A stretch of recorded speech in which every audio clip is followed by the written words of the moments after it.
Fábio, seja muito bem-vindo oficialmente à quinta edição do Bootcamp Online aqui da RD.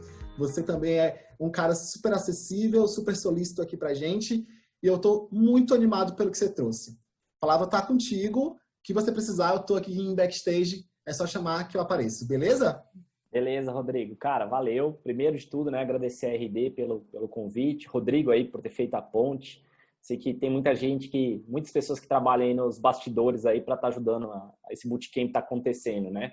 Dar um abraço para a galera da equipe da área de parceiros, né, que sempre atende a gente, sempre escutam eu chorando as pitangas ali, querendo saber de uma coisa, querendo saber de outra, mas aproveitar um momento aqui online para agradecer eles, agradecer quem está aqui assistindo a gente, agradecer a Samira e a Isabela. Eu estava assistindo, tá? Então até o Rodrigo pode falar a verdade, eu estava lá, aguardei o meu momento de entrar aqui, mas eu estou assistindo o Bootcamp. Tava, não tava, Rodrigão? Eu falei. Depois pode olhar no log aí, cara. Fiquei assistindo, vi todo o conteúdo da Samira, todo o conteúdo da Isabela. E eu acho o seguinte, acho que pra gente só começar, o que às vezes as pessoas, os donos e donas de agência acabam não prestando atenção é o quanto eles investem na sua capacitação, né? Então esses webinars são bem importantes para esse tipo de coisa, né? De você se aprimorar, ouvir. Às vezes você não tem contato comigo, não tem contato com a Samira, não tem contato com a Isabela, não tem contato com outros donos de agência que já passaram por aqui.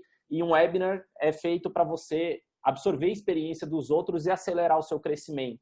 Então, até estava brincando com a minha esposa aqui, em termos de, se fosse um webinar de alguma tática de marketing digital, às vezes a galera, eu vou porque eu quero aprender o último hack, né? Mas o que realmente vai te levar para o próximo nível são papos como esses que tiveram hoje, que são mais ligados ao core da tua agência, ao porquê você montou um negócio, né? Então, o Bootcamp é muito ligado a isso, e eu vou dar um conteúdo só sobre essa linha. E aí, o grande ponto, tá? Se tiver qualquer dúvida, você já deixa no Q&A, enquanto eu compartilho aqui a tela. Você pode botar no Q&A, que depois o Rodrigo vai selecionando aí para mim. Então, estamos com o tema aqui sobre como implantar gestão de mudança rápida e eficiente na sua agência. Para quem não me conhece, só para me apresentar um pouquinho aí, até põe a minha carinha em cima da minha cabeça, às vezes é a mesma pessoa, né? Sou o Fábio Ricota, sou CEO da Agência Mestre. Eu sou uma agência de marketing digital, me intitulo uma agência de marketing digital. Nós fomos fundados, né? Eu fundei a agência em 2008, estou há 12 anos como dono de agência, estou aqui em 15 para 16, né? 16 anos aí trabalhando com marketing digital, comecei trabalhando com SEO, depois da agência Mestre, sou um RD Expert, então mandar um abraço para todos os experts, que inclusive a Samira é uma das experts do nosso grupo, que é um bloco, vamos chamar um bloco de alguns donos de agência que contribuem para o mercado e para o ecossistema de agências, que é uma das contribuições que eu estou fazendo aqui. Mandar um abraço para a Fabi, que organiza todo esse grupo, escuta, atura a gente, né? E se alguém quiser me seguir, é só ir lá no Instagram, tem bastante conteúdo, no LinkedIn também. Mas, sem mais delongas, eu separei uma agenda aqui e a gente vai falar de 5 passos, né? Primeiro, o meteoro que caiu na Terra, a gente vai falar um pouco sobre isso. Eu quero contextualizar pelo meu ângulo e, mais uma vez, aqui o nosso papo é de gestão. Então, eu tenho que falar em alto nível com vocês. Vocês vão ver a gente falando de coisas mais densas, que é o que você tem que se cobrar como dono de um negócio, como dona de um negócio. Você tem que se cobrar de profundidade em termos de gestão. Então, a gente vai falar sobre esse meteoro. Eu vou falar como afetou o mercado de agências. Eu vou falar como afetou meus objetivos e minhas rotas para 2020 e 2021. Vou falar como você pode implantar mudanças e como você pode ter um crescimento sustentável pelos próximos 2 anos. Não só agora nesse ano, mas eu acho que a gente tem que olhar 24 meses aí como uma janela realmente de crescimento. Tá? Então vamos lá. Em termos de objetivo, né? O que você vai aprender no final das contas? Cara, você vai ter clareza que o mundo, né, mudou e todo mundo mudou. Sua agência não vai ser mais a mesma. Quem está esperando que a agência... quando voltar tudo ao normal? Meu amigo, minha amiga... Sinto lhe dizer, ser o portador do caos, do apocalipse aqui para você, mas sua agência não vai voltar do mesmo jeitinho que era. Se era ruim, né, e você não tomou nenhuma providência, ficou pior. Se era ruim, você tomou alguma providência, ficou melhor. Se era bom, você tem a chance de piorar, ou se era bom e você fez alguma coisa, pode continuar bom ou melhorar, tá? E vou falar também que suas decisões precisam ser mais ágeis e como você pode ter direção. Não adianta você decidir muito rápido e não ter direcionamento. Então, a gente vai falar sobre isso ao longo da jornada.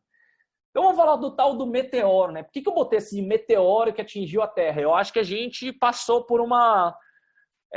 sabe, igual o período de extinção dos dinossauros, que contam os livros e tudo mais, não sei o quê, cientistas e etc. Eu acho que aconteceu, no meu ângulo, né, de enxergar as coisas, aconteceu a mesma coisa na Terra. Veio lá um meteorão chamado Covid-19, bateu na Terra, ele começou a cobrir a Terra e só os mais bem preparados vão sobressair desse problema, né? A gente sabe que depois daquele tempo houve um período de extinção, alguns bichos sobreviveram, outros não, e aí deu origem à vida que a gente conhece, né? E aí os seres humanos deslancharam realmente. Então coloque-se, será que você vai ser um ser humano que vai deslanchar ao longo do tempo, ou será que você vai ser um dinossauro, sei lá, um mamute, que fica só empalhado em algum lugar ou alguma coisa de cera em algum lugar porque não existe mais? Você tem que saber realmente o que aconteceu, o que você tem que fazer para você ser um ser humano e desenvolver ao longo do tempo. Não sei se a metáfora foi boa, mas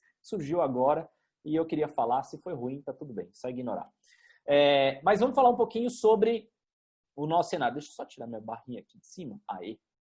Então, a gente chegou em março de 2020, decretou-se a pandemia, né? Então, aí eu peguei uma matéria aí do dia 11/3, dia 11/3, a OMS decretou pandemia. Demorou um tanto de tempo, né? Parece que era para ser umas 2 semanas antes, mas em março eles falaram assim, a gente entendeu que já o coronavírus ele contaminou o mundo inteiro e realmente agora é sim uma pandemia. Aí eu fiz um disclaimerzinho, né, ali do lado, desculpa o carrinho de bebê no anúncio, mas é porque minha filha vai nascer em setembro, né, a Luísa vai nascer em setembro, e aí eu tô vendo remarketing de tudo que vocês podem imaginar de bebê, desde mamadeira, fralda, carrinho. Então, se tiver algum print aqui, mais algum print com coisa de bebê, não foi proposital, mas as empresas estão fazendo um bom trabalho.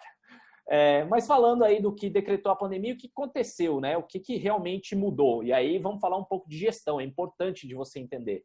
Então, as bolsas de valores despencaram. Então, nesse gráfico aqui do lado esquerdo da sua tela, você pode ver o impacto das bolsas de valores que aconteceram ali em março e rapidamente, né? Eu sou leigo em lado financeiro, vou me colocar dessa forma, não sou nenhum super especialista em finanças, em bolsa e tudo mais, mas na verdade, o que aconteceu esse gráfico? O que ele quer dizer quando a bolsa caiu? Quer dizer que ou os caras tiraram de ativos, né? Ativos ou bolsas de valores com risco muito grande e colocaram em risco mais garantido, né? Ou um risco menor, mas quando acontece e você vê a galera tirando dinheiro da bolsa chinesa, da bolsa americana, de várias bolsas europeias. Para onde vai esse dinheiro? Acho que essa é a grande pergunta. Inclusive, até ensinei meus colaboradores sobre esse tema, botei esse mesmo gráfico. Na verdade, a galera quis ter liquidez, ou seja, tirou o dinheiro da bolsa e ficou com o dinheiro na mão com medo da crise. A galera tirou dinheiro de tudo quanto é lugar do tipo, cara, imagina que era aquela corrida, não sei se você vai se lembrar, seus pais possivelmente se lembram, eu era jovem naquela época, mas teve a crise do Collor lá, né? Que o Collor confiscou as poupanças. Imagine que você soubesse que o Collor iria confiscar as poupanças.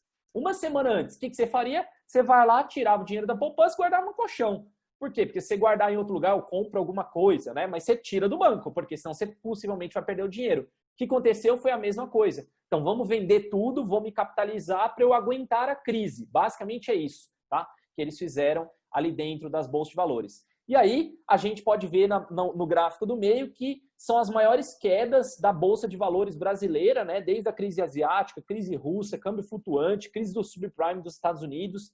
A delação da JBS, que foi um dos maiores picos, ali veio os dias de circuit breaker, né? Que a gente falou, os maiores quedas que houveram na Bolsa de Valores. Esse é o gráfico que eu encontrei no dia 16/3, né? E aí até virou meme. Se vocês olharem a imagenzinha aí, os caras pegaram plaquinha, ao invés de hoje tem gol do Gabigol, a galera botou hoje tem circuit breaker, né? Que nada mais é do que um dispositivo na Bolsa de Valores, que eu também fui aprender para descobrir o que era, de tanto que dava essa parada, eu falei, mano, que parada é essa? Isso é bom ou é ruim? Foi isso que eu comecei a me perguntar, é bom ou é ruim? E aí é um dispositivo que fala, cara, se tiver com uma aceleração de fuga de dinheiro, né, de capital, a gente para as negociações, espera um certo tempo, volta a negociar, se não rolar, se continuar caindo, a gente para as transações naquele dia. E isso, cara, foram vários dias ali em março, vários circuit breakers, foi o recorde, se eu não me engano, recorde histórico. de vários dias com o Circuit Breaker. E aí a gente tem que aprender que, ou seja, a galera estava com medo. O resumo geral a galera estava com medo, ninguém sabia o que ia acontecer. A incerteza tomou conta de todo mundo e a gente, como empresário, também começou a se questionar, né? Então, se você for olhar, a própria pesquisa que a RD, Endeavor e Pequenas Empresas Grandes Negócios, que eles soltaram já, não estou nem mostrando os dados de agência, porque eu também não tenho, eu quero ver, quinta-feira eu vou estar no webinar aí para poder ver, mas a galera colocou aí, né, até para você olhar ali, colocar 13,4% das empresas tiveram impacto positivo em suas receitas, ou seja, 13% disseram que aumentou a receita durante a crise e 77% das empresas disseram que caiu a receita, ou seja, o faturamento delas, cara, diminuiu, 77% tiveram impacto negativo, encolheu a empresa. Tá? Então, não é uma coisa que aconteceu só no mercado de agência, aconteceu com todo mundo, em todos os países do mundo, todo mundo retraiu, toda a economia retraiu. E aí tem as barras de perdas, né? O que mais chama atenção é que 40% disse que perdeu de 40% a 100% do faturamento. Eu não sei quanto que você perdeu, se você quiser falar, coloca aí no chat, mas a gente teve uma perda substancial de faturamento durante a crise, né? Se somar mais ou menos, eu posso dizer assim para vocês que a gente perdeu 10% do valor que a gente ia ter anualmente, então pode arredondar aí em termos de contrato, até estava fazendo uma revisão hoje com a Ju, a gente somando todos os contratos que a gente perdeu por conta de crise, por conta de renegociação, tudo que a gente teve que fazer, a gente perdeu 10% do faturamento que a gente teria no ano, tá? Então, para mim, eu me encaixo ali na barrinha do 20,6, né, frente à crise, mas foi uma perda bem grande, sabe? É que se eu calcular anual, fica mais confortável, mas você imagina que isso aconteceu em um mês, 45 dias, né? O volume de saída de contratos foi de forma bem intensa. E aí eu quero mostrar para vocês com dados da Mestre, tá? Não quero ficar aqui, blá, blá, blá, blá, blá, blá, isso, aquilo. Cara, o que foi a crise para a Mestre? Isso aqui são os números nossos, o nosso dashboard da RD. Esses dados eu apresentei dentro para os meus colaboradores, apresentei para o pessoal da Agência 10X, apresentei na minha mentoria e mostrei para eles, o número de oportunidades até o dia 25, que essa palestra, né, esse slide eu fiz no dia 24 de março, tá? Então eu tinha que pegar os dados para mostrar para o meu time que era de verdade, cara, que a gente estava no meio de uma crise. Então eu peguei ali, oportunidades em outubro, 196, oportunidades em novembro, 306, isso aí também tem por conta do RD Summit. Oportunidades em dezembro, 191. Oportunidades em janeiro, 250. Eu falei, cara, esse ano 2020 é o ano. A gente vai regaçar. Eu entrei no ano pensando dessa forma. O volume de leads estava muito bom, muito legal. E aí, vocês podem ver pelo gráfico aqui, né? Ele começa a descolar próximo do dia 18. E aí a gente estava naquele dia 17% abaixo do esperado. Quando a gente entra em abril, né, começo de abril, o cenário é bem pior. Tá? A gente chegou, se não me falha a memória, 40% abaixo do esperado, bem no final do mês aqui, 40% abaixo do esperado em volume de geração de lead. Isso foi uma coisa que eu falei, cara, opa, tem alguma coisa aí. Tá? Foi nesse momento que foi o estalo eureka, que foi o que eu estava brincando com a Samira agora há pouco, que foi, cara, me dá querosene. Fala, espírito de sobrevivência total. Ou eu arrumo a casa ou o meu negócio pode quebrar. Eu tenho 50 pessoas que dependem de mim, fora os familiares deles, né? E pessoas indiretas que dependem desses meus colaboradores. Como é que a gente resolve isso? Tá, eu acho que essa foi a gasolina, a querosene aí de avião que me botaram. Né? E aí, falando um pouco do mercado, né? Eu também tenho contato com agências. E lá no meu grupo do Telegram, o Agents Valley, eu fiz essa pesquisa no dia 21/3 e no dia 26/3. Tá? É a mesma pesquisa, só que com uma semana de diferença. Dia 21/3, o pau estava começando a quebrar, né? E as pessoas ainda não tinham certeza do que estava rolando. Então, 39% falou que pediu cancelamento, né? Seus clientes pediram cancelamento. 27% falaram, né, que o pedido era para postergar pagamento. 43% era pedido de pausa temporária. 11% pedido para aumentar a intensidade do projeto. E 26% que era o medo do mercado. Eu não sei o que vai realmente acontecer. O que mudou de uma semana para o outro é que a gente teve um volume muito maior de pedidos de cancelamento, tá? Inclusive, eu fiz essa pesquisa hoje de manhã, não botei no gráfico aqui pra gente, mas eu quero falar para vocês. Deixa eu pegar aqui, Eu quero até mostrar, Eu fiz a pesquisa aqui, E a gente tem os dados comparados com os dados de agora, 63% das agências falaram que tiveram pedido de cancelamento, então ficou muito próximo do que estava no dia 26/3. 48% pedido para postergar o pagamento, então a galera jogou para frente. Alguém respondeu agora. 54% pedido de pausa temporária, está muito parecido. 16% pedido para aumentar a intensidade do projeto. 22% se o projeto deveria realmente, né, ser continuado e estava com medo do mercado. E eu adicionei um último item, que aí eu quero saber que você coloque no chat, que eu botei nessa pesquisa aqui. Quantos por cento tiveram renegociação de contrato? Aqui 40% tiveram renegociação de contrato. Então não é que faltou esse item nessa pesquisa, mas 40% realmente teve algum tipo de negociação. O que a gente pode ver rolou um fluxo de menos dinheiro, menos intensidade. Raramente alguém pediu para intensificar. Raramente, né? Não quero dizer que não rolou, porque teve gente que falou que rolou. Mas muitas agências perderam faturamento. Isso foi o fato, tá? Uma das principais mudanças que eu acho que rolou foi o home office. Inclusive, eu acho que essa pessoa até... Depois, olhem comigo, eu achei o print, eu acho que essa pessoa que aparece na imagem aqui é a mesma pessoa, porque eu estou comparando pela camiseta e pela barba. Eu não sei se alguém conhece, mas foi uma matéria, eu procurei home office, foto de alguém de home office, e aí estava nesse jornal, que eu acho que é jornal de Floripa, né? A NDTV aí deve ser de Floripa. E aí coisas que foram interessantes, porque a gente teve que parar todo o trabalho em loco, a gente sempre foi uma agência que trabalhava no presencial, todo mundo vai para o home office para evitar ser contaminado por conta do coronavírus. Acho que 100% das agências aqui fizeram esse tipo de coisa, né?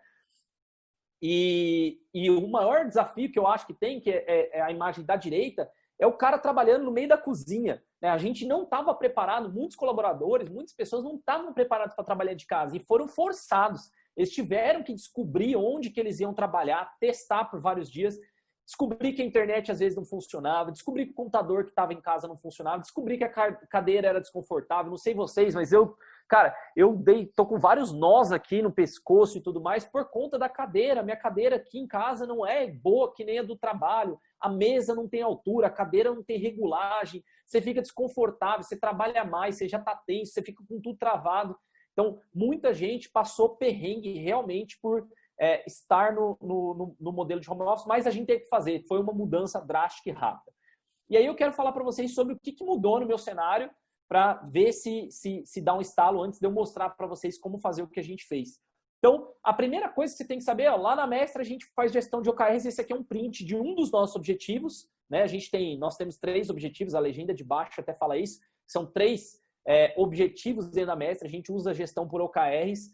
E assim que começou a pandemia, cara, eu olhei os objetivos, né, ligados a esse aumentar o faturamento e lucratividade e falei, não vai rolar, né? Olha um KR1 aí que eu coloquei, né, objetivo 1, Key Result 1, aumentar o faturamento em 40% até o final do ano. Cara, não dava mais para eu falar sobre isso. Isso era incongruente. Então a visão do OKR só para reforçar, né? Deixa eu só tomar uma aguinha aqui que tá falando a voz.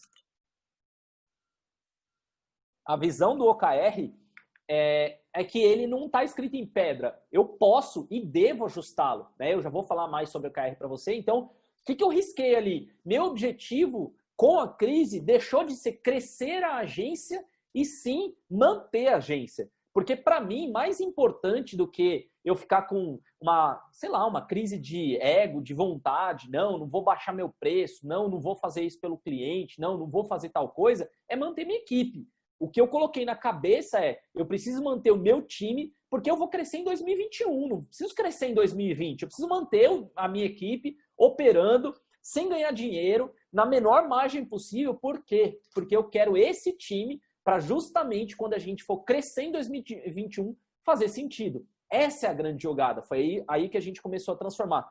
Coloquei ali, garantir a lucratividade de 30% de novas propostas comerciais. Até vou falar sobre isso daqui a pouco. Cara, não dava para eu garantir que eu ia ter lucro. Eu não podia fazer esse tipo de coisa.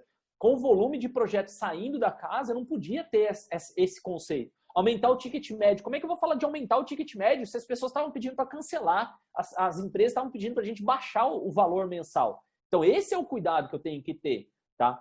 Aí a gente falou, garantir que cada área entregue ao menos 30% de lucro até o final do ano. Mais uma vez, eu estava aumentando a margem de lucro da Mestre. Cara, dane-se o lucro, velho. Eu quero manter o time, eu quero manter minha operação, eu quero manter a galera que está trabalhando para mim, porque eu sei que é uma galera treinada, capacitada, que já conhece a minha cultura, entende o que eu preciso produzir. Se eu perder uma dessas pessoas, para eu repor depois, é muito pior, né? E aí eu acho que foi a grande chave.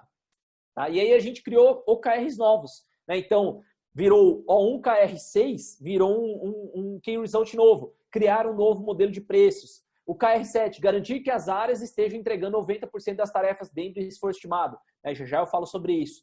KR8, aumentar a produtividade do time. Ou seja, cara, a gente não pode ter desperdício, porque agora o tempo é precioso. Então, a mudança de OKRs e a gestão por OKRs me permitiu ter um norte. Se você, como dono de agência, está falando, Ricota, mas isso é só para uma empresa do tamanho da Mestre, com 50 pessoas, negativo. Se você sozinho, se você tem 2 pessoas no time, 5, 10, 20, 50, 1000 pessoas, a gestão de OKRs é para você. Ela é uma gestão fácil, ela é uma gestão simples, ela te dá um norte, né? Ela te dá uma direção. E essa é a grande sacada que eu descobri dentro dos OKRs. Eles não estão escritos em pedras, né, em pedra. Ele não é para só empresas grandes, ele é para quem quer realmente ter direção, tá? E aí eu vou mostrar para você agora como que você pode implantar o OKR, né, para ter uma gestão de mudança. Eu acho que a base da gestão de mudanças e da gestão de mudança ágil é você saber o que você quer.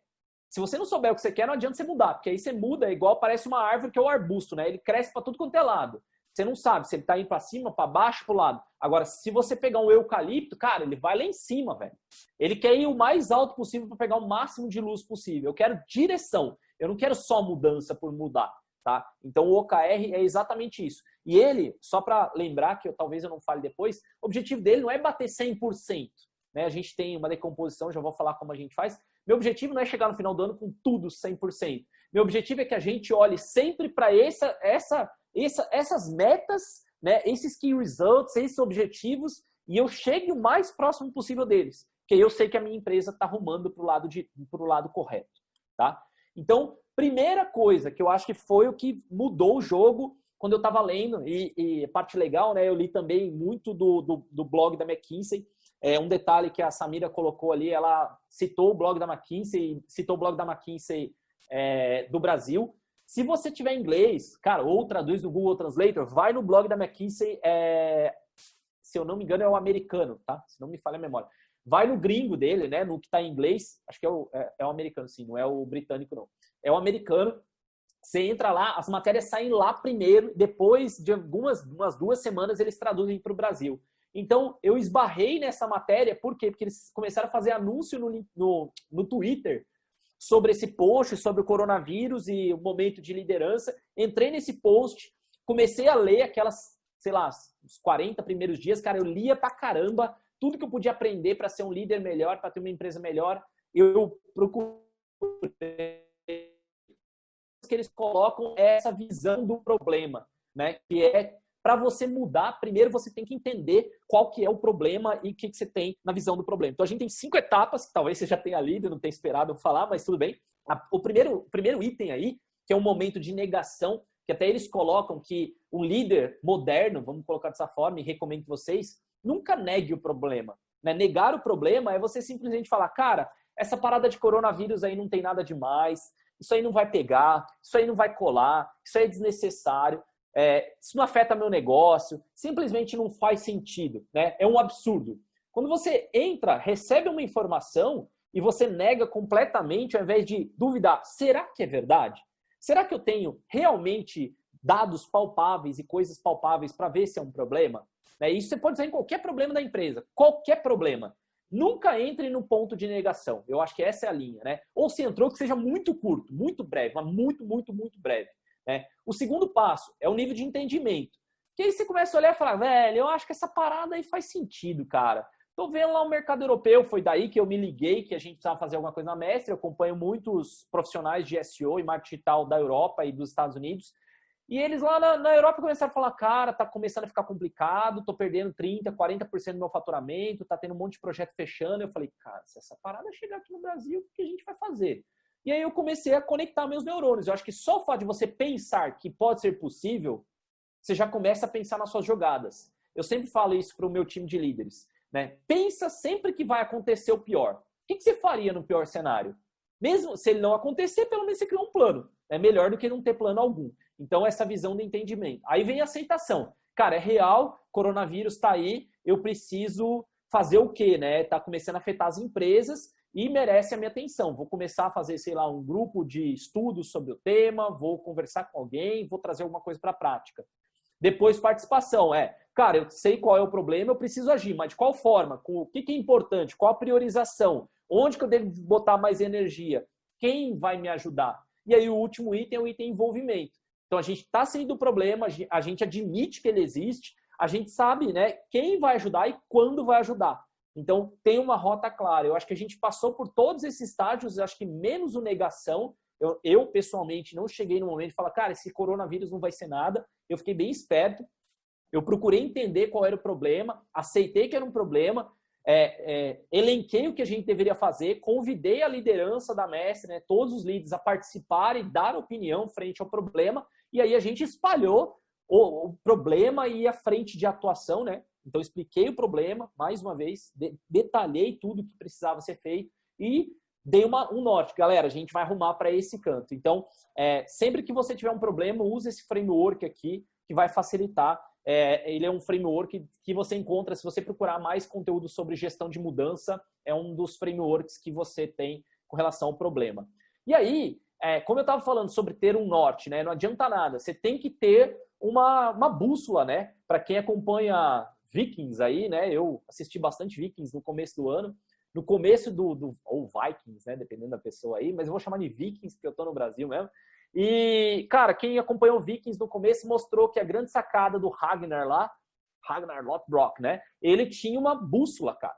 A sacada dele é que ele tinha uma bússola. Ele sabia para onde apontar os barcos para poder rumar, né? Essa foi uma sacada importante. Então, você precisa ter uma bússola. E essa linha dos OKRs é muito, muito fácil, né? A fórmula do John Doerr, não foi ele que inventou os OKRs, mas foi ele que popularizou os OKRs. Simplesmente a pergunta eu vou, medido por, Então, eu vou fazer algo medido por tal coisa. Normalmente, o medido por, eu vou até fazer um cross aqui com a palestra da Samira, que ela falou ali no finalzinho, é normalmente uma meta SMART, né? Então, você analisa através de uma meta SMART. Pode ser, tá? Tem alguns materiais, bibliografias sobre OKR que eles falam que não necessariamente precisa ser SMART. Eu prefiro que seja SMART, tá? Então, eu coloquei ali embaixo, uma boa meta precisa listar o que você vai realizar e como você vai medir o seu atingimento. Então, cara, o que eu vou fazer, com qual régua que eu vou fazer a medição para saber se eu estou no caminho correto. E aí, falando sobre o que é o Objective e o que é o Key Result, né? O O é de Objectives e o KR é de Key Results. Eu não traduzi para ser fácil você entender o que é a sigla, é Objectives and Key Results, tá? Em inglês. Então, o que são os objetivos? É o que a gente quer atingir, eles podem ser qualitativos, motivadores e normalmente, quanto menor a empresa, eu vou colocar a gente, né? Nós, como agência do ecossistema da Resultados Digitais, normalmente a gente vai ter OKRs qualitativos, tá? A gente normalmente não entra em motivadores inspiracionais e memoráveis. Memoráveis é mais um do Google, do tipo, tornar toda a internet acessível. Cara, é memorável, é uma parada assim, estratosférica, ou da SpaceX, ou, sei lá, da Apple. Você vai pegar esses caras vão ter coisas memoráveis. Outras empresas vão ter mais linha, né? Grandes empresas vão ter a linha de motivadores inspiracionais. Eu, na minha agência, eu faço mais qualitativo, ou seja, eu quero saber pontualmente o que eu vou mudar para a minha agência crescer.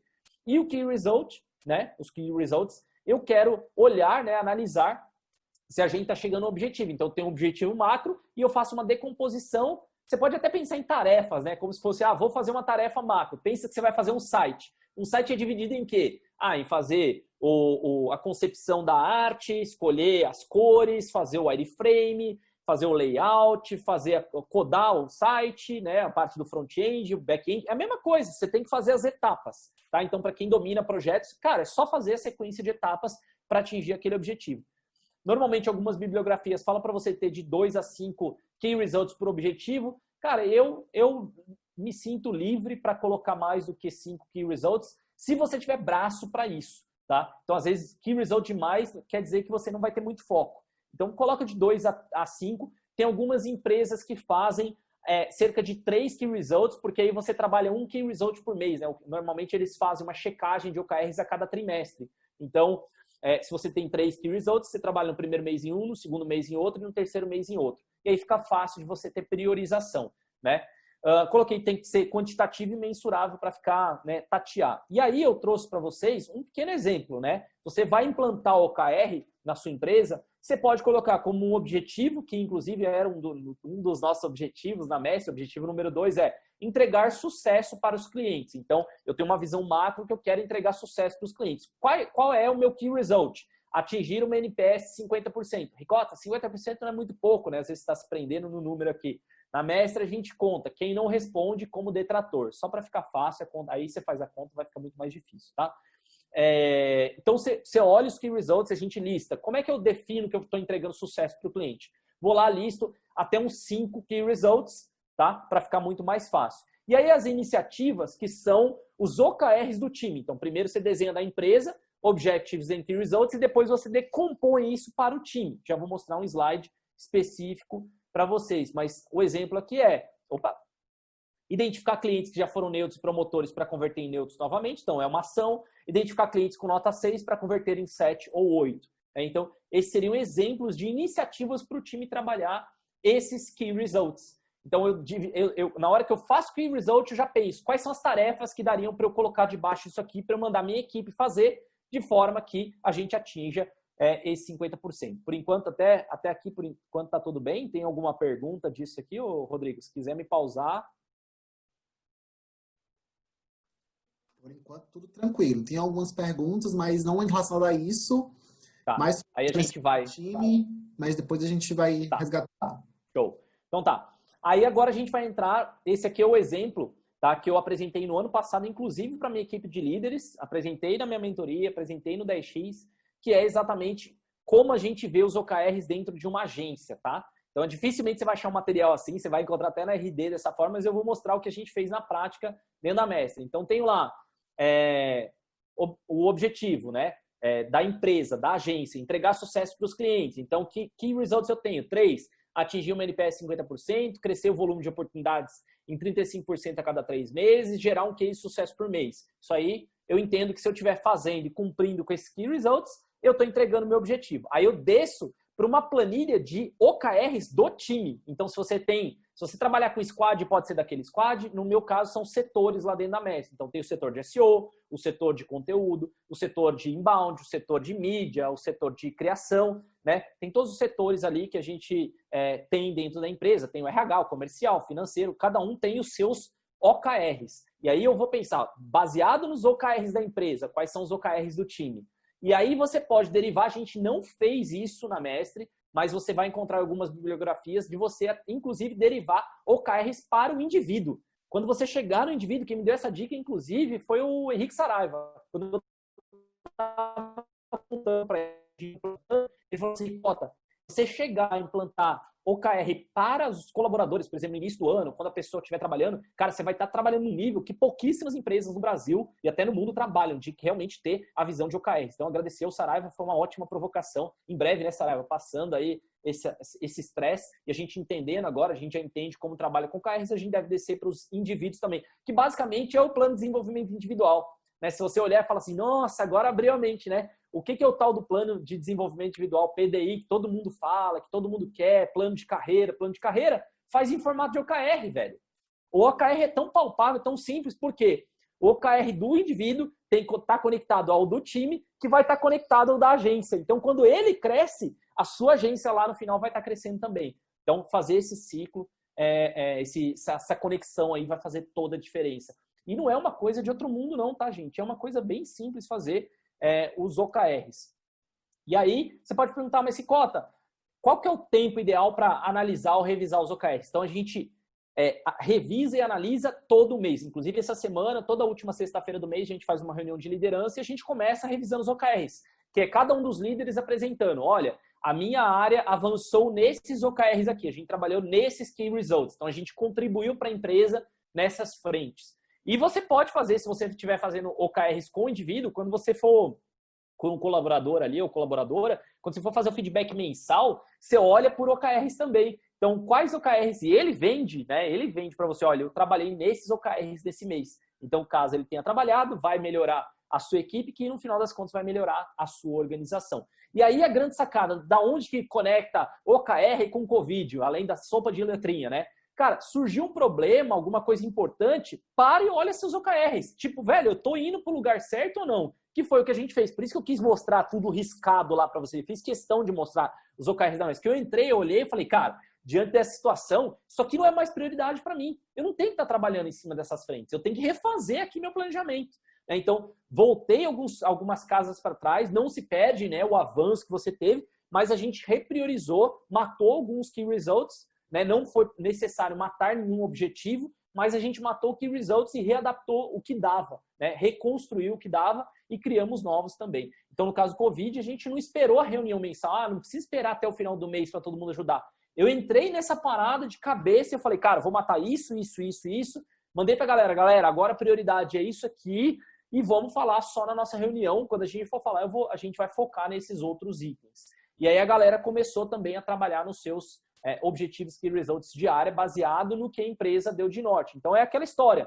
Você viu também Vikings lá da vida, cara, tem um momento de tempestade lá, velho, que dane-se a bússola, velho, que se dane, né? Guarda a bússola ali debaixo do braço e vamos deixar o barco ficar em pé. Depois eu vejo o que vai acontecer. É exatamente essa metáfora que a gente fez dentro dos OKRs, tá? E aí até foi um pedido do Rodrigo, foi muito bacana, que ele falou, Ricota, o que vocês acham que vocês acertaram? O que vocês fizeram de legal na Mestre? O que vocês melhorariam? Então eu trouxe coisas palpáveis que a gente fez durante a crise e eu vou detalhar aqui para vocês. São mais bullet points, mas eu vou falar bastante. E mais uma vez, cara, se você não entendeu, quer mais clareza de alguma coisa que eu falar, manda no Q&A, que aí o Rodrigo seleciona para me perguntar, né? Então, primeira coisa que eu acho que a gente fez, você tem que ter na sua mente como gestor, como dono de negócio, gestor ou gestora, dono de negócio ou dona de negócio. Cara, caixa é rei. Ter dinheiro na conta bancária, velho, manda em tudo. Se você tiver dinheiro na conta bancária, você fica numa posição privilegiada, tá? Aprenda de uma vez por todas que ter dinheiro no banco é mais importante que tudo. Por quê? Porque é isso que segura no momento de crise. Não adianta, e aí eu vou falar de mim, né? Não adianta nada ter um monte de prêmio da RD se meu caixa está negativado. Não adianta eu vir dar um webinar aqui para vocês se meu caixa está negativado. Não adianta aparecer com um sorrisão no rosto se eu não estou vendendo nada e minha empresa não está crescendo. Se eu não estou pagando o salário do time em dia. Não estou falando, em nenhum desses casos aconteceu, tá? Só estou falando, dando um exemplo para vocês aqui de não adianta nada viver de ilusão se eu não posso honrar com o meu dia a dia. Então não adianta você ter um carro e não ter gasolina, velho. Se ele não vai andar, né, o caixa, né, ele é a mesma coisa que a gasolina para o carro. O caixa para a empresa, ele move a empresa, ele dá aceleração para a empresa, né? E a gente prestou muita atenção como é que, né, eu posso preservar ao máximo o meu caixa. E em alguns outros lados, cheguei até a falar para alguns donos de agência e falei assim, o que você tem que fazer é, se você estiver perdendo muito projeto, você tem que diminuir a velocidade de consumo, né? É igual carro na banguela, né? Cara, tem um morro, aqui que você vai acelerar no morro, vai gastar gasolina. Põe ele no ponto morto lá. Não sei quem é das antigas aí, né? Mas põe no ponto morto e deixa o carro ir no embalo, né? Hoje em dia até estraga o carro, dependendo se for câmbio automático, enfim, whatever, né? Mas a jogada aqui é, quanto mais dinheiro você conseguir guardar ou menos caixa você consumir, melhor para sua empresa. Mais poder você vai ter no momento de saída da crise. Tá? Isso seja uma crise que pegou agora, o Covid pegou muita gente, mas aprenda. Ah, Ricota, o que é ter caixa? Faz uma conta bem simples. E aí agora a gente viu pela pandemia. Normalmente eu falava assim, olha, de 3 a 6 meses, você tem que ter ali todos os seus custos fixos. Né? Tudo que você paga no dia a dia, se você tiver guardado de 3 a 6 meses no banco, né? Ah, eu gasto por mês com salário, com aluguel, com não sei o quê. Conta só as coisas que você não pode cancelar mesmo. Deu tudo aqui 50 mil reais, estou chutando o valor. Cara, você tem que fazer vezes 6 esse valor. Você tem que ter na conta bancária guardado 300 mil reais. Pode ser até mesmo em investimentos de liquidez diária, né? Se você quiser conversar com o seu banco, está guardado realmente na conta bancária. Mas você tem que ter poder de sacar esse dinheiro a hora que você quiser. Não pode ser assim, eu tenho investido em tesouro ou eu tenho em CDB que vai vencer daqui 2 anos. Não, isso aí não vale. Tem que ter a liquidez diária, ou na conta bancária, ou no investimento de liquidez diária. Se você não sabe o que é liquidez diária, depois procura essa parada aí, porque é importante também que você saiba, tá? Então, guardar dinheiro e consumir o menos possível caixa. A gente acertou muito bem nisso. A gente cortou tudo que dava para cortar o mais rápido possível e isso fez diferença para a gente durante a crise, tá? Outro item número 2, alinhamento e transparência para os líderes e para o time. Então, eu acho que a gente, né, eu vou falar uma frase aqui que para mim virou mantra, né? Ninguém espera que você seja um super-herói, uma super-heroína na sua agência, como dono ou dona. Ninguém espera, tá? Só você acha que todo mundo espera isso de você. Todo mundo sabe que você é um ser humano, que você falha, que você sente dor, que você sente tristeza, que você chora. Cara, eu tive todas as sensações durante a quarentena. Eu tive um dia que eu tive a sensação que o meu negócio ia quebrar. Eu falei, velho, esse negócio é muito maior do que a gente tá pensando. Eu acho que pode ser que a gente não dure. Sem olhar as coisas palpáveis, veio a sensação. Mas o mais importante do empreendedor, da empreendedora, é compartilhar com a equipe a verdade. Não adianta nada, e aí eu vou reforçar, não adianta nada você viver de ilusão. De você vir aqui no webinar, mais uma vez, digamos que o Rodrigo tivesse me convidado, cara, eu não me sentisse à vontade, minha empresa, minha agência não tá dando certo, cara, eu tô quase quebrando, eu vou vir aqui falar um monte de coisa para vocês e falar que é bonito. Cara, não faz sentido, entendeu? Agora, mesma coisa, não faz sentido você viver uma vida de tá tudo bem, postar videozinho no Instagram, seus colaboradores vão ver, cara, que tá tudo bem, tá tudo ótimo, eu tô só curtindo, tô só na piscina, tô só nisso, enquanto a empresa tá indo buraco abaixo, tá? Então, eu acho que aí, o principal que a gente fez no começo, que eu li naquele artigo da McKinsey, foi, vamos mostrar qual que é o plano para o time. Então, primeiro, eu criei um plano inicial, revisei os OKRs, apresentei para a liderança, está apresentado para a liderança, apresentei para eles o cenário de mercado. Estudei o máximo que eu podia estudar sobre o mercado e sobre o que ia acontecer com o mercado.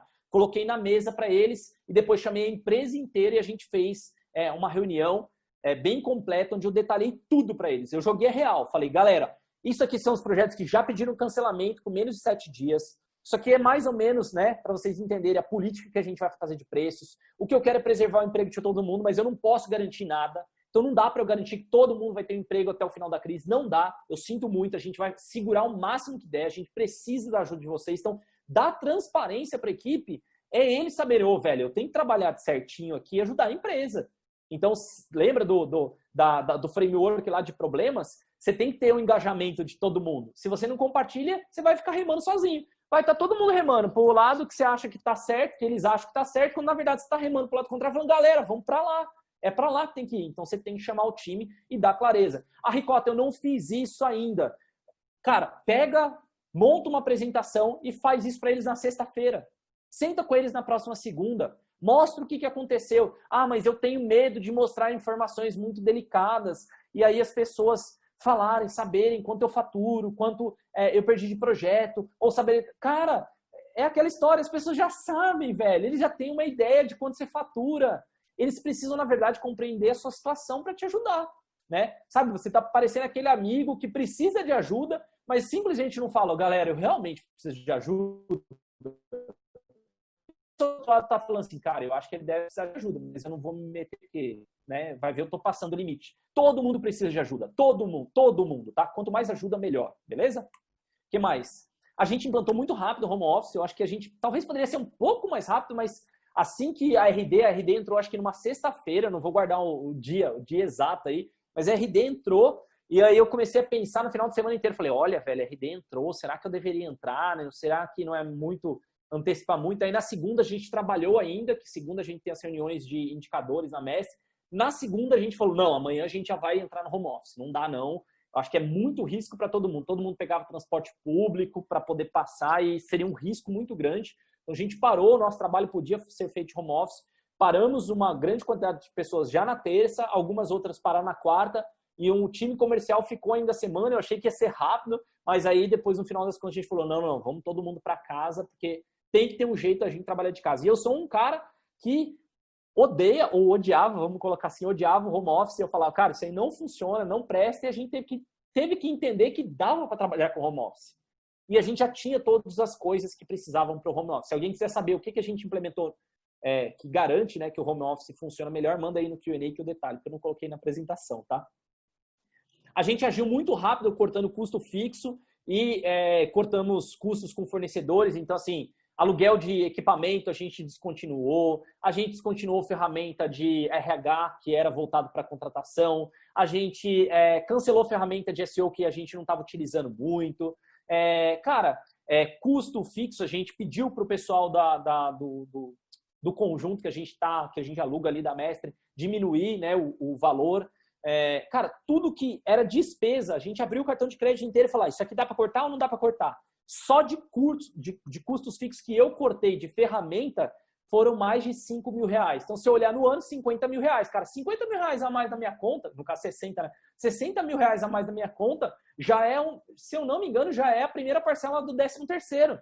Opa, velho, guarda essa grana aí, entendeu? Simplesmente por cortar a ferramenta. Então, não tô cortando outras coisas. Eu não quis cortar a equipe, eu quis cortar a ferramenta. Então, eu falei, ó, galera, agora ao invés de 4 ferramentas de SEO, a gente vai ter 2. Né? Uma para isso, uma para aquilo. Ao invés de 6, acho que eram 6 ferramentas de SEO, a gente passou para 2, como exemplo. O que mais? A gente mudou a política de preço, e aí eu discordo um pouquinho da Samira com a visão visão de preço. Eu acho que foi uma decisão muito bem acertada que a gente fez aqui, antes que o problema fosse maior que eu pudesse controlar, eu falei para o comercial, vou arrancar todas as barreiras de fechamentos possíveis que vocês podem ter. Por quê? Porque a minha prioridade número 1, e não estou falando também que a prioridade da Samira não era essa, né? Mas a minha prioridade número 1 é manter o time. Então, eu precisava do time ocupado, né? O tempo deles, a hora deles ocupada, paga, né, pelo cliente. Eu não precisava ganhar dinheiro. Eu não preciso, e ainda a gente está nesse modo, eu não preciso ganhar dinheiro. Eu só não posso ter prejuízo. Então, aí está uma relação diferente. Eu baixei o meu preço o mais rápido que eu podia, mudamos o escopo, né, de todas as formas possíveis. Se alguém quiser mais detalhes disso também, é só perguntar no Q&A. Mas a gente mudou o plano A, B, C e D da MESS, baixamos tudo que dava, tirei todo o lucro que a gente podia, por isso que eu botei lucro 0, né? Porque, na verdade, ficou um pedacinho de lucro a mais pela minha planilha de precificação. Mas a gente baixou tudo que dava, enxugamos onde dava e falei para o comercial, ó, esse é o melhor preço que eu posso dar para vocês. Porque a hora que a galera vier para fechar, vocês já têm que assinar o contrato. E eu acredito que foi a decisão mais sábia que eu fiz, ao invés de ficar esperando e falar assim, não, vou ficar com o meu preço, vou esperar mais um pouco. Se eu tivesse feito isso, eu acho que a gente tinha que ter, para vocês terem uma ideia, possivelmente a gente teria desligado metade da nossa equipe. Metade da nossa equipe.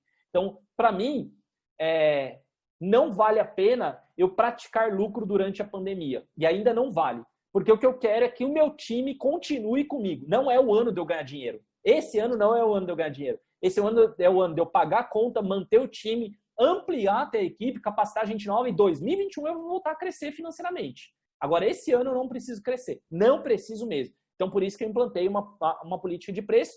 E aí, no final das contas, isso foi muito acertado, porque até vou falar mais para frente, mas a gente bateu o recorde de vendas do ano em maio e agora junho. Com 15 dias a gente bateu maio, né? Então, maio inteiro. Então, essa diferença de preço foi muito, muito acertada. Outra coisa, né? A gente implantou, até botei em negrito por completo, né? Implantamos uma comunicação interna mais frequente. Então, a gente notou que, no home office, a gente não consegue falar com as pessoas. Então, junto com o RH, junto com os líderes, informação a gente precisa dar para o time. Desde um aviso simples, por e-mail, dizendo assim, ó, o que acontece se eu pegar coronavírus? O que eu devo fazer? Como é que eu devo reagir? Se eu tiver com sintomas do coronavírus, o que eu preciso fazer? A gente dá plano de saúde? Olha, já liberou vídeo chamada com o médico. Abre a carteirinha, instala o aplicativo, coloca lá que você quer ser atendido por um médico, avisa o RH. A gente mostrou tudo para eles. E foi uma visão de vamos ajudar os nossos colaboradores a se organizarem, vamos dar dica de home office. E agora que já passou esse momento de não tenho mais pauta para poder falar de coronavírus ou de home office, agora a gente está falando de valores da empresa, como apresentar uma boa reunião e virou uma comunicação recorrente interna, né? Que é realmente para evangelizar mais as pessoas dentro da própria organização, tá? Item número 7, que aí eu acho que juntando com o item número 5, foi assim a melhor escolha que a gente fez. Se vocês lembrarem do gráfico que eu mostrei de oportunidades, né? A gente chegou ali no final de março com pouquíssima oportunidade. E eu falei assim, cara, eu acho que tem alguma coisa errada, né? Quando a gente foi olhar, o que eu podia mudar? Eu não consigo mudar a demanda orgânica. A gente tem um volume de tráfego orgânico muito bom. E a maior parte dos nossos leads vem do orgânico. Eu falei, cara, isso aí vem somente da demanda das pessoas. Não consigo fazer muita coisa em pouco tempo. Agora, eu tenho aqui mais de 9 mil reais que eu invisto todo mês em mídia paga. E eu tô basicamente botando toda essa grana em topo de funil. Vamos mudar essa ordem aí. Viramos toda a verba, assim, boa parte, né? Não vou falar toda a verba, mas boa parte da verba a gente virou e foi para a estratégia de fundo de funil. Que tipo de estratégia de fundo de funil? Até para dar clareza para vocês. Google Ads, palavras-chave relacionadas à agência, né? Então, eu não queria falar assim, SEO, e ter um anúncio da Mestre. Não, isso aí, cara, isso aí não me importa. Eu quero quando alguém procura lá, agência de SEO.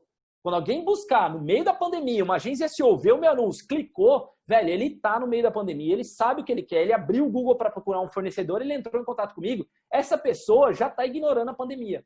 Então a gente implantou isso no comecinho de abril e aí o resultado começou a alavancar, né? Então hoje eu acho que a gente está por volta, tá? Eu estou chutando aqui, entre 5 e 6 mil reais só em Google Ads e o restante, né, os quatro outros R$ 1.000 ali, estão em Facebook Ads ainda em topo, gerando lead para o fundo de funil. E aqui vale o detalhe, tá? Eu confio no meu funil de inbound.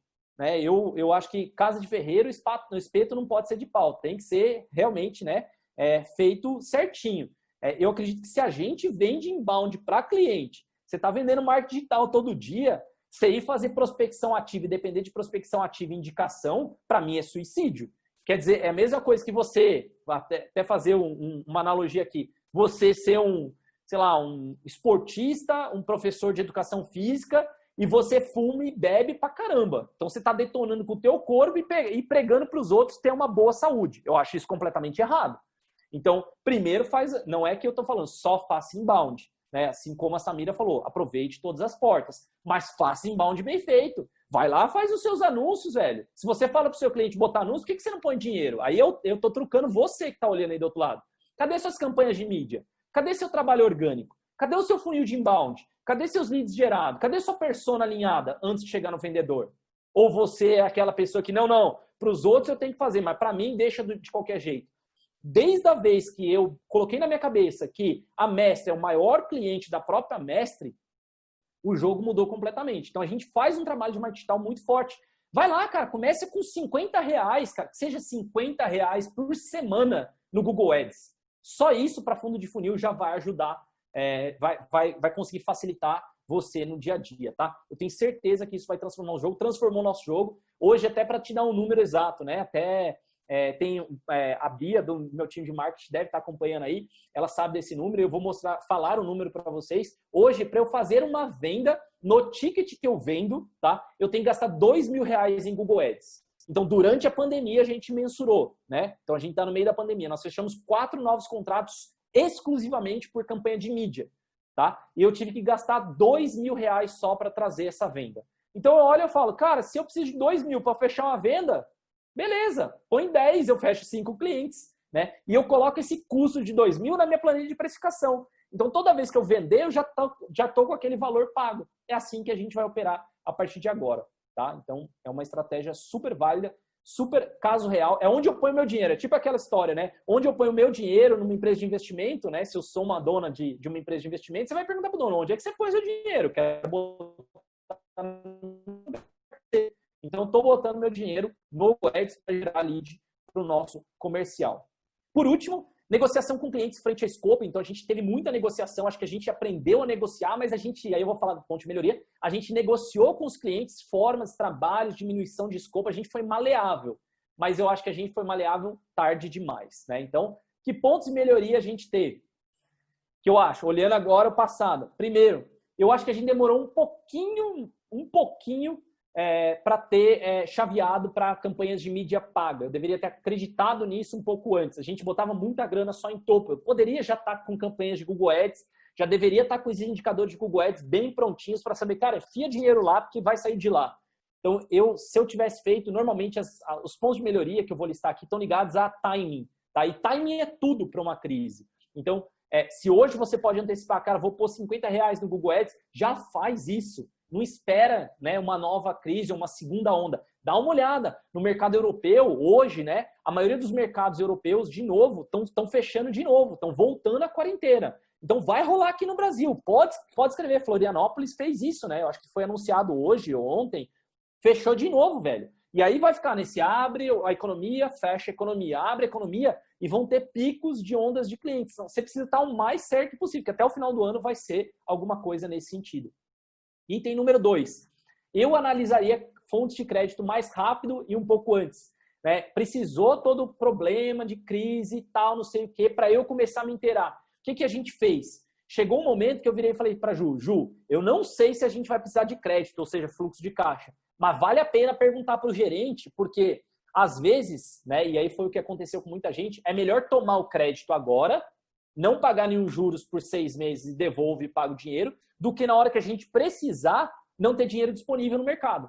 Então, isso eu escutei até mesmo, foi num webinar da própria RD, sobre gestão de crise, acho que era uma questão, o pessoal estava falando de tributário, financeiro, eu também vi muita live do Paulo Guedes e vi outras pessoas especializadas em grana, e os caras falaram, velho, se você puder pegar grana no primeiro momento, já pega, porque depois no segundo momento, ninguém mais vai ter dinheiro, o governo vai ter dinheiro, o banco não vai ter dinheiro, ou os juros vai subir muito. Então, se eu pudesse, eu teria antecipado talvez uns 15 dias aí para saber quais as minhas opções. No final do dia, a gente tomou sim como crédito, não tem vergonha nenhuma de falar, eu abro aqui, o que você quiser perguntar, a gente tomou como crédito sim aquele modelo do governo de você pagar um pedaço da folha salarial ou toda a folha salarial, porque se você fizer conta mesmo, a taxa de juros dele é baixíssima, 3,75 ao ano, é o valor mais baixo, realmente, mais baixo possível, e a gente tem 6 meses para pagar sem carência, ou seja, não incide juros. Então, eu vou no final do ano, eu vou quitar, né? Consigo dar à vista lá todo o valor que eu tomei, mas eu fiquei mais seguro do que eu estava fazendo. Então, eu me muni de dinheiro, né? Segurei ali, eu sei que eu vou ter que pagar ali na frente, mas eu falei, opa, eu posso segurar aqui a minha empresa, eu posso segurar o meu time. Foi tudo para segurar a equipe, tá? O que mais? Renegociação mais agressiva de custos com aluguel e fornecedores. Eu acho que a gente foi muito leve com o pessoal do nosso, que aluga pra gente. Eu vi alunos meus do Agência da EX falando, cara, o dono do meu lugar aqui me deu 3 meses de graça para eu não sair. Teve aluno que falou, me deu 50% durante 6 meses. O meu, teve um que deu 20% e outro deu 30% por 3 meses. Ou seja, agora esse mês, agora, né, que vai entrar agora, eu já vou ter que pagar, sendo que meu time não vai usar. Eu vou ter que pagar o valor inteiro, cheio. Né? Então, eu acho que eu teria sido um pouquinho mais agressivo. Por quê? Porque, no final das contas, não tem o que eles façam. Ninguém vai alugar o lugar que eu estou. Então, é melhor me ter por 40%, que já é uma receita para eles, 50%, do que não ter ninguém. Né? Então, eu teria sido um pouquinho mais ousado e agressivo nessa linha. Também, eu tentaria entregar melhores opções de negociação com clientes no começo. Acho que no começo a gente não fez muito bem esse jogo. A gente aceitou algumas coisas que não precisava aceitar e negou coisas que podia ter aceitado, sabe? Eu acho que esse jogo a gente aprendeu a jogar ao longo do tempo, deu muito atrito com clientes. A gente teve mais de 23 casos de cerca de quase 80 clientes da Messi, 23 incidentes, acho que por aí, que surtiram, né, dentro daqueles quesitos, renegociaram, cancelaram, mudaram o pacote, né, ou postergaram o pagamento. A gente teve uma série de coisas diferentes, tá? O que mais? E apresentar planos mais palpáveis. Essa foi realmente uma dica da Ju, a minha esposa. Ela falou assim, cara, talvez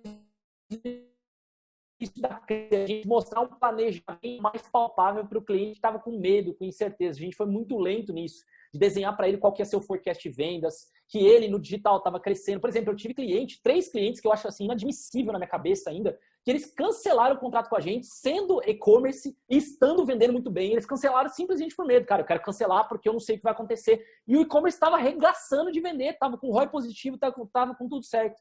Então, acho que faltou a gente entregar algo mais palpável. Hoje em dia, eu olho para trás e eu sei o que eu vou entregar, mas, pô, naquele momento, se eu tivesse agido um pouquinho melhor, talvez seria mais interessante, tá? O que mais? 6, né? Retomar os processos seletivos um pouco antes. Talvez, se eu tivesse retomado o processo seletivo no comecinho desse mês, eu acho que seria mais interessante para fazer a reposição da galera. Agora que a gente está começando a sondar pessoas para contratar, então acho que demorou um pouquinho, que agora a gente está vendendo bem de novo, né? Vendemos bem no mês passado, vendemos bem nesse mês, e mês que vem tudo aparenta, né? O nosso forecast está bem legal. E o engajamento com o time no home office, eu acho que teria também que a gente, pelo fato da gente não ter modelo de home office, eu acho que a gente faz mal feito, vou ser sincerão. Eu acho que tem empresas que fazem muito melhor que a gente ainda não aprendeu a fazer o jogo de ter colaboradores no home office, juntar a galera, fazer happy hour, fazer as dailies, a gente foi aprendendo a fazer no dia a dia, né? A reunião diária, mas eu acho que ainda falta algo a mais, sabe? Para que a pessoa sinta parte do todo. Acho que a gente ainda não aprendeu e eu colocaria como ponto de melhoria. E aí, como que vai ser a retomada? Primeiro, né? Esse aqui é um slide do Itaú. Eu sei que meu tempo aí tá bem bem curto, mas esse aí é um gráfico do Itaú que eu apresentei para a minha equipe no começo da crise e eles divulgaram para correntistas, investidores e tudo mais, mostrando a trajetória com o coronavírus, né? E se tudo fosse bem feito no Brasil, como que ia estar o nosso cenário econômico, né? Então teria uma queda muito grande em março até junho, que é o que a gente está vendo, e a partir de junho uma boa retomada com picos aqui em setembro até dezembro. E é exatamente isso que a gente está vendo, só que com uma diferença, né? A retomada para a gente já começou em maio. Então eu vejo que essa curva aqui é muito próxima do que a gente vai enxergar, tá? Como recuperação para todos os cenários. E até coloquei aqui, ó, na mestra, os meses de maio e junho já foram os melhores do ano. Então, eu estou bem otimista com que a gente vai fazer frente a uma super crise aí que a gente teve.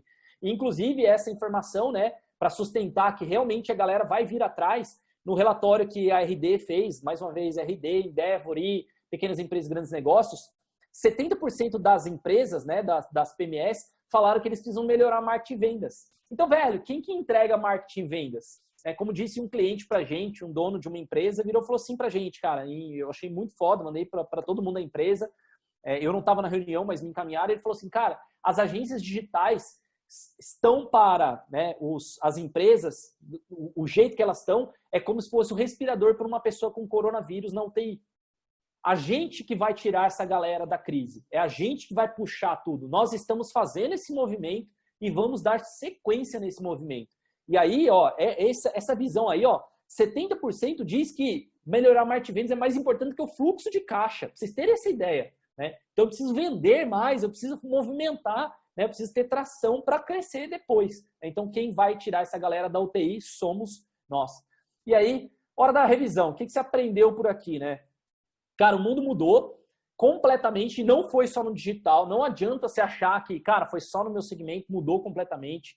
O que foi feito na pandemia não pode ser um padrão declarado como validado. Então, aqui eu quero puxar a orelha de todo mundo que está falando assim, agora home office é o novo normal. Cara, você trabalhou no home office durante a pandemia, onde, né, e home office tem mais produtividade. Não dá para comparar home office dentro de uma pandemia versus home office em uma época normal. Home office na pandemia, a pessoa está com medo de perder o emprego, todo mundo da casa da pessoa está virando e falando assim, velho, você está trabalhando, né? Agradeça a Deus. Eu ia falar, soltar um glória a Deus aí, né?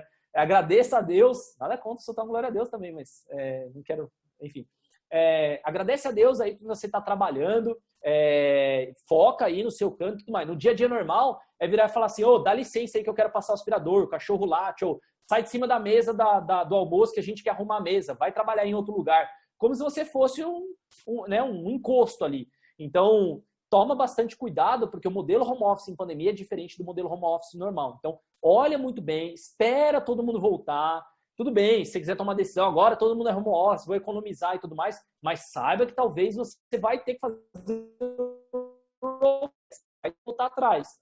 O meu modelo vai ser um modelo híbrido. Eu vou deixar algumas pessoas de home office, algumas pessoas vão ter liberdade. O que elas quiserem fazer, elas vão fazer. Mas eu não vou falar, todo mundo agora fica home office, que eu acho que eu ainda acredito que é um movimento errado. Porque eu não tenho dados suficientes, tá? Para poder dizer. É a mesma coisa que você falar assim, rodei um mês de campanha do cliente e já sei qual é o perfil de cliente ideal. Aquele CPL é o CPL certo do ano inteiro. Cara, você sabe do que eu estou falando, que não é a verdade, né? Então, item número 3. Você pode e deve fazer uma gestão ágil. E os líderes precisam aprender a compartilhar e serem ajudados. Cara, você tem que aprender a pedir ajuda, né? Eu acho que eu cheguei em vários momentos dessa crise e eu pedi para o meu time, eu tenho que agradecer publicamente ao meu time, diversas pessoas que eu falava para eles, velho, não sei o que eu faço. E tá tudo bem se não ter a resposta.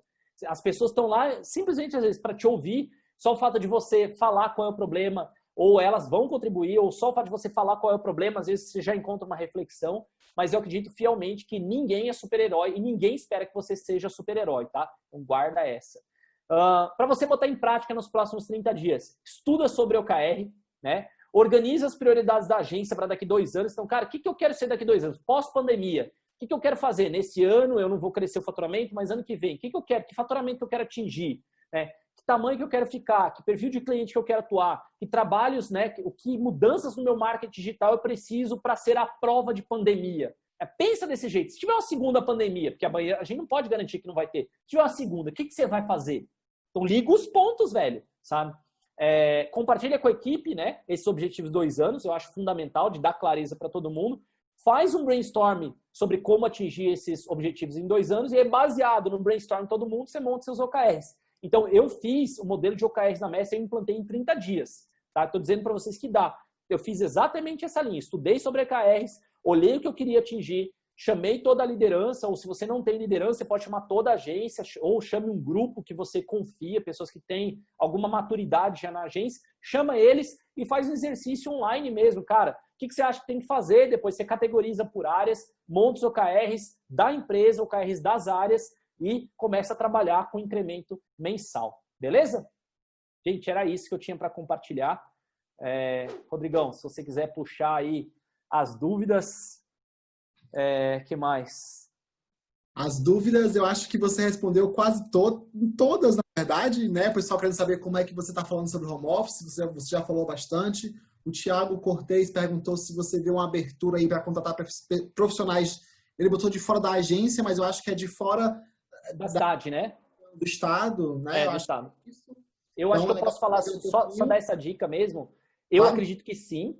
Não vai ser a primeira onda de contratação agora, não tem essa prioridade, tá? Mas eu acho que abriu o leque para uma possibilidade maior. Só que eu queria chamar um ponto de atenção e um ponto de cuidado com todo mundo que vai implantar o home office, que é o seguinte: a partir do momento que você implantar home office, o colaborador que você contrata, ele entende que ele pode trabalhar de home office, né? Então ele vai lá, ou você vai atrair talentos que estão acostumados a trabalhar no home office. Se você não trabalhar muito bem o engajamento dessa pessoa, é um estalar de dedos para essa pessoa mudar de agência. Né? Então, hoje, se algo prende uma pessoa na Mestre, vamos colocar assim, não acredito que seja o salário, pode ser a conexão com as pessoas, a admiração pela agência, a admiração com pessoas que estão ali dentro, um grupo de clientes, mas eu acho que o grande sazon ali da Mestre é a conexão das pessoas, é a cultura entre elas, a proximidade entre elas. Se eu corto esse laço, eu fico muito vulnerável de uma pessoa sair para ir para uma outra agência para ganhar mais, simplesmente por ganhar. Então, eu tomaria muito cuidado em implantar o home office e não trabalhar essa questão de formação de cultura. E formação de cultura não é sentar, tomar uma cerveja com todo mundo no final de uma sexta-feira, não. Eu acho que eu acho que vai além. Eu não tenho a resposta para isso ainda do home office. Por isso que eu falei, eu não tenho a resposta. E eu estou partindo do princípio que eu estou fazendo completamente errado. Esse é meu raciocínio. Cara, eu estou fazendo do jeito errado, eu preciso descobrir. A gente conversou com o RH ontem, eu falei, vamos fazer benchmark, vamos pedir para o time do RH, né?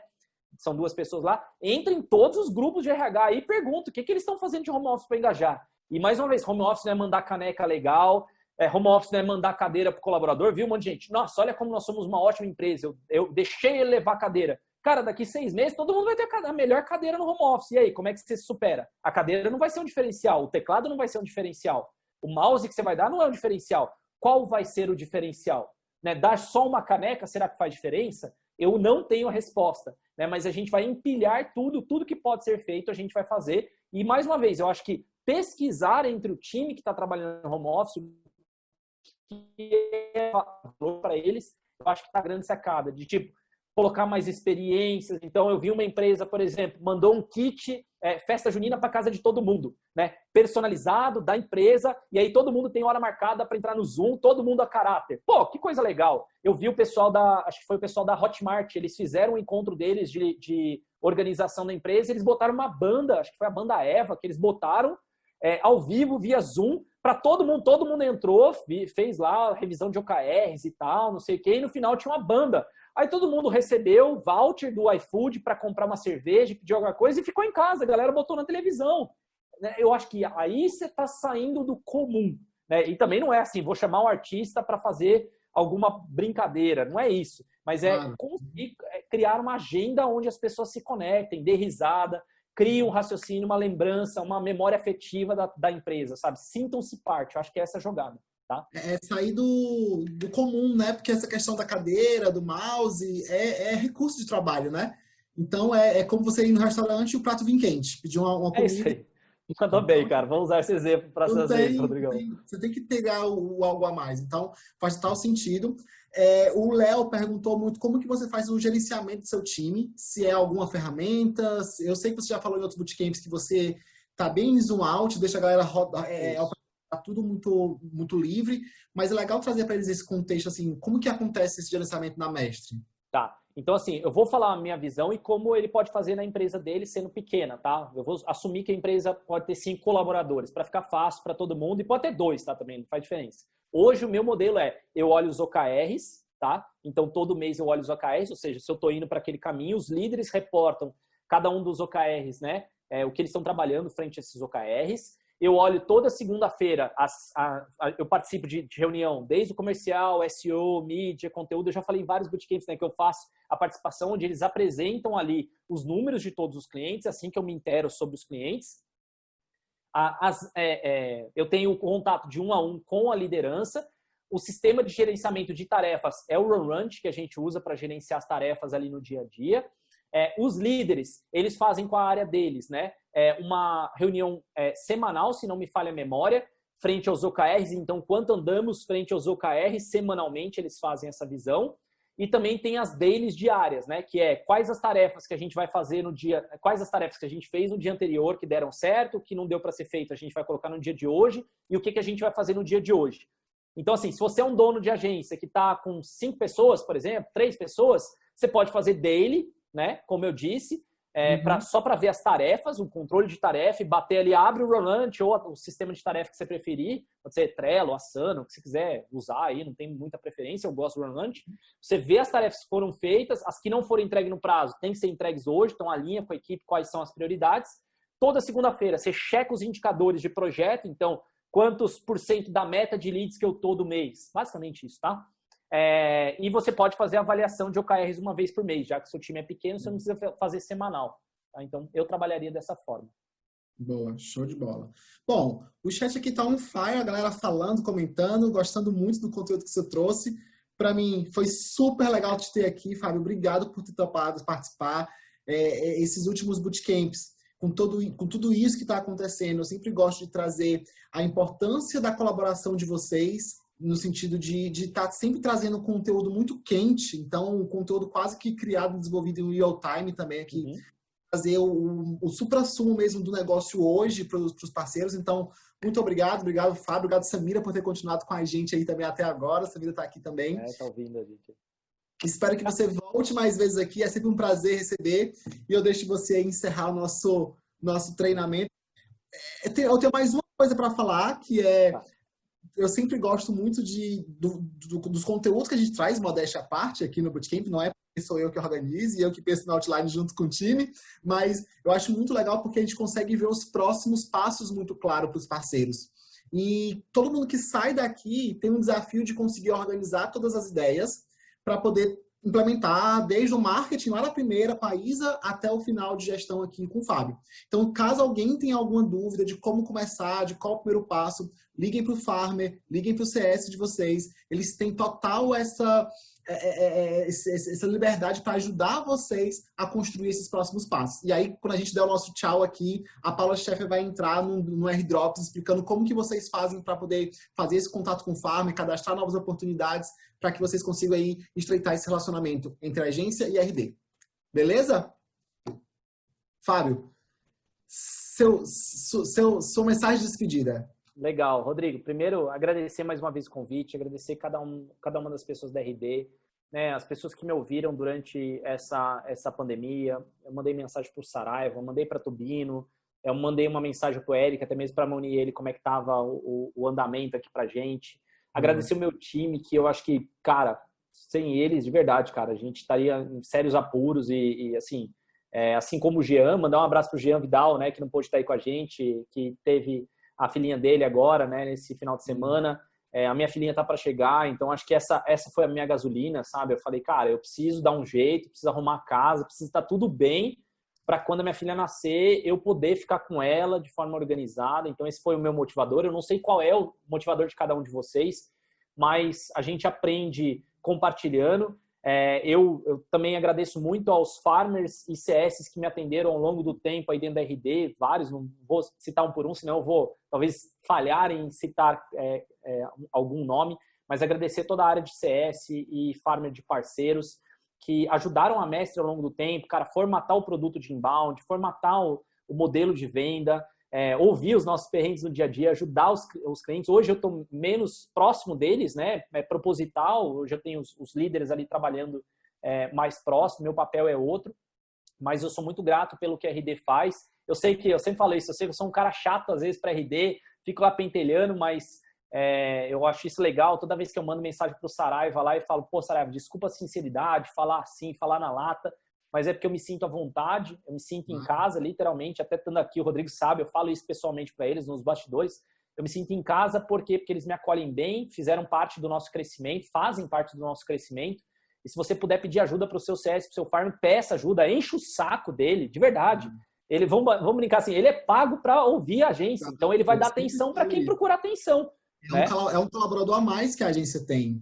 É isso aí, cara. E, cara, externa suas dores. Acho que o Rodrigo falou isso antes. Às vezes vai ter alguém, acho que foi a Isabela que falou, na verdade, no começo. Ela falou, às vezes tem um CS que conhece algo que alguma outra agência fez e vai dar o toque para você, cara. Quanto vale isso? Você não tá pagando para estar com essa informação. Então, acho que vale muito a pena. Vai conhecer um pouco do seu CS.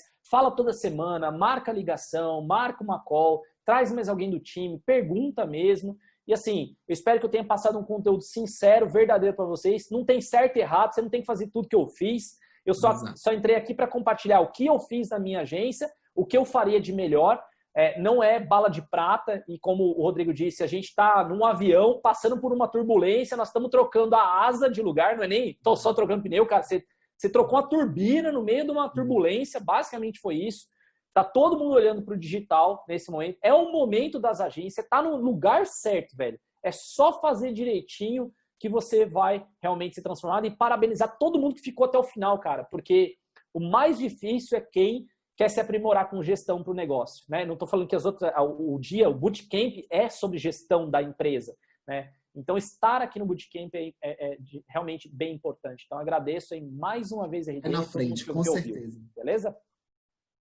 Show de bola. Recado dado. Galera, muito obrigado por todo mundo que participou, reforçando aqui os agradecimentos do Fábio, de quem ficou até o final. Eu espero você no próximo Bootcamp, mas o nosso encontro, ele vai ser antes, né? Vai ser já na quinta-feira, eu vou estar junto com vocês também aí para o nosso panorama, para a apresentação aí do panorama, né, das PMS. O Henrique Saraiva, o Henrique Tormena e a Lari Lima vão fazer aí uma apresentação muito legal sobre esse panorama que gerou muito insight. Então, espero vocês na quinta-feira. Quem não se inscreveu, acesse o portal do parceiro.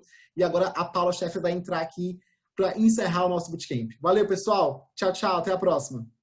Olá, parceiros, tudo bom? Eu sou a Paula Schaeffer, coordenadora do time de Farmers daqui da RD, e no R-Drops de hoje eu vou mostrar para vocês como e onde vocês cadastram uma nova oportunidade comercial.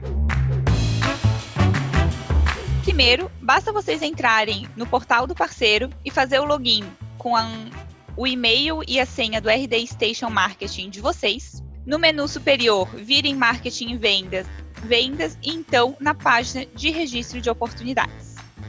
Essa é a nossa landing page oficial de registro de novas contas para nós trabalharmos juntos. E aqui vocês vão preencher, primeiramente, quais são as informações da agência, então o e-mail, o seu ID de parceiro, para a gente poder te localizar, marcar aqui que você já é parceiro, e na sequência você cadastra os dados da nossa oportunidade em questão. Nome da empresa, qual que é o site, o segmento que ela atua, o nome do contato principal, o seu e-mail, e aqui o estágio de prospecção, que é ou aguardando uma reunião de briefing, planejando a proposta comercial, se eu já apresentei a proposta e estou aguardando o retorno, ou então se a negociação está fechada, falta apenas assinar o RD Station. É super importante a gente saber isso para a gente conseguir dar o direcionamento e saber o quanto de apoio vocês vão precisar para desenvolver essa oportunidade. Por fim, qual que é a data prevista de contratação do RD Station, quando que vocês pretendem iniciar a ativação da conta do RD? Afirmar que vocês concordam que essa conta ela está dentro de todos os nossos requisitos de sucesso para um cliente de sucesso e, por fim, preencher aqui uma continha matemática e cadastrar o seu prospect. Bom, é isso. Após esse cadastro, a gente recebe essa oportunidade diretamente e o seu farmer vai poder entrar em contato com você para te ajudar durante todo o processo comercial. Não esqueça, qualquer dúvida, chame seu farmer e vamos juntos aí fechar mais um excelente mês. Abraço!